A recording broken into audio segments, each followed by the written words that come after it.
అదే RTV app వార్తల్ని క్షణాల్లో చదివే అవకాశం ఉంటుంది. ఒక న్యూస్ పేపర్, ఒక టెలివిజన్ ఛానల్ మీ చేతుల్లో ఎప్పుడూ ఉంటాయి.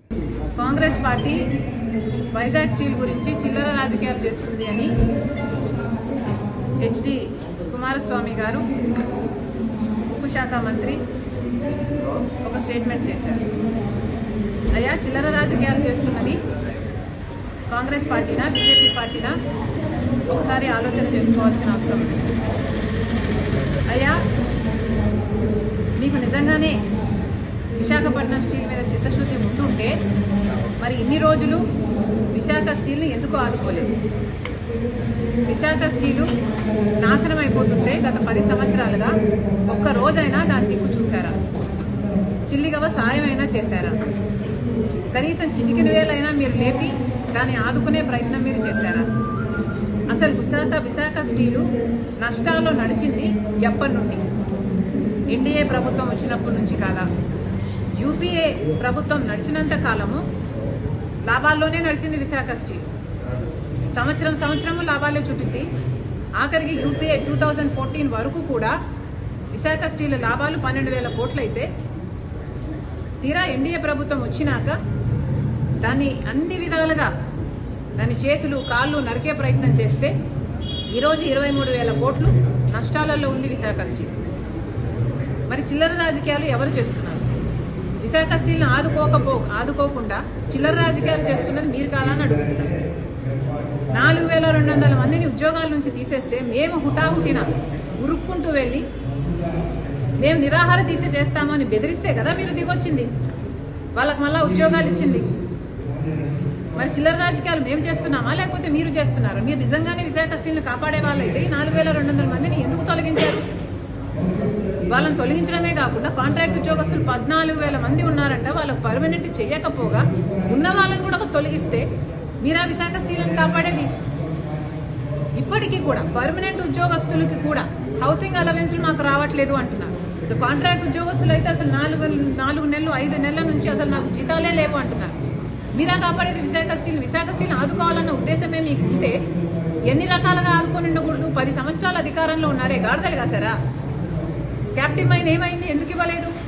సెయిల్లో మర్జర్ ఎప్పటి నుంచి అడుగుతున్నారు, ఎందుకు చేయలేదు? కనీసం ఎలక్ట్రిసిటీ కోసం కోల్ సరఫరా కూడా కనీసం మీరు సాయం చేశారా? కనీసం లాజిస్టిక్స్ పరంగా పోర్టులో, గంగవరం పోర్టులో లాజిస్టిక్స్ పరంగానైనా మీరు ఏమైనా కాస్ట్ ఎఫెక్టివ్ మెజర్స్ తీసుకున్నారా? ఒక బెయిల్అవుట్ ప్యాకేజ్ ఏమైనా అనౌన్స్ చేశారా? సంవత్సరం కనీసం జీతాలు కూడా ఇచ్చుకునే పరిస్థితి లేదు. ఆదుకున్న మొఖాలు కాదు మీ. ఈరోజు మేము చిల్లర రాజకీయాలు చేశామని మాట్లాడుతున్నారా? సిగ్గుండాలి. రాహుల్ గాంధీ గారి గురించి మాట్లాడుతున్నారు అంటే ఈరోజు ఒక్కసారి పవన్ కళ్యాణ్ గారు మీరు ఒక్కసారి పరిశీలన చేసుకొని చూసుకోవాలి. అధికారం వచ్చిన తర్వాత మీ వేషం మారిపోయింది, మీ భాష మారిపోయింది. ఎందుకో అని అడుగుతున్నాం. ఎందుకు ఇంత రాజకీయం అని అడుగుతున్నాం. ఉన్నతమైన హోదాలో ఉన్నారు మీరు, బాధ్యత కలిగిన డిప్యూటీ చీఫ్ మినిస్టర్గా ఉన్నారు మీరు. మీ హోదాలో మీరు అన్ని వర్గాలకు మీరు న్యాయం చేయాల్సిన అవసరం ఉంది. అన్ని మతాలను సమానంగా చూడాల్సిన అవసరం ఉంది. అలాంటి మీరు ఈరోజు ఒక మతమే ముఖ్యము అన్నట్టు మీరు వ్యవహరిస్తున్నారే, ఇదేమైనా పద్ధతిగా ఉందా?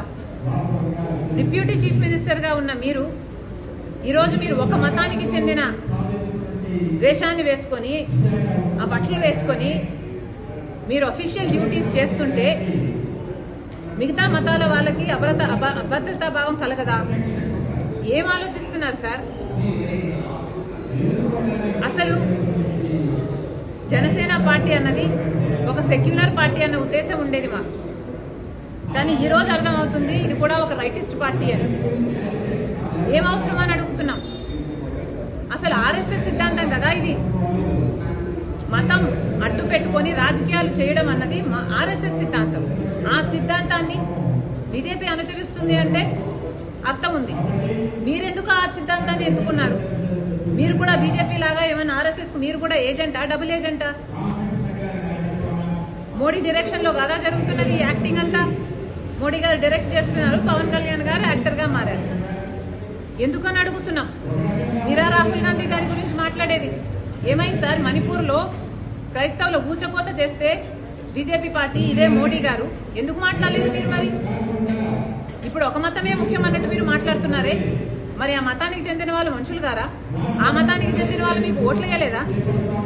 మీరోజు ఒక హోదాలో ఉన్నారు, ఒక పదవిలో ఉన్నారు, కనీసం ఆలోచన కూడా లేకుండా మీరు మిగతా మతాలు ఏవి ఇంపార్టెంట్ కాదన్నట్టు ఒక మతాన్నే భుజాన వెతుకుంటే మరి మిగతా మతాల వాళ్ళంతా ఏమనుకోవాలండి మిమ్మల్ని? మీరా రాహుల్ గాంధీ గారి గురించి మాట్లాడేది? ఒక పక్క ఊచకోత జరుగుతుంటే ఇంకో పక్క రాహుల్ గాంధీ గారు బీజేపీ పార్టీ మణిపూర్లో ఊచకోత చేస్తుంటే గౌతరాలైనా మణిపూర్ అయినా దీనికి అంతటికీ కారణం బీజేపీ పార్టీ కాదా? ఒక పక్క బీజేపీ పార్టీ అంత నీచంగా అంత ఇదిగా చేస్తుంటే ఇంకో పక్క రాహుల్ గాంధీ గారు ప్రేమ కోసం, ఐక్యత కోసం, సోదర భావాన్ని పెంచడం కోసం కన్యాకుమారి నుంచి కశ్మీర్ వరకు 1000 కిలోమీటర్లు పాదయాత్ర చేశారు. ఆయన గురించి మాట్లాడుతున్నారు మీరు అంటే మీ స్థాయిని మీరే దిగజార్చుకుంటున్నారు. మరిన్ని వీడియోస్ కోసం ఛానల్ ని సబ్స్క్రైబ్ చేయండి, లేటెస్ట్ అప్డేట్స్ కోసం వాట్సాప్ ఛానల్ ని ఫాలో చేయండి అండ్ లింక్ డిస్క్రిప్షన్ లో ఉంది.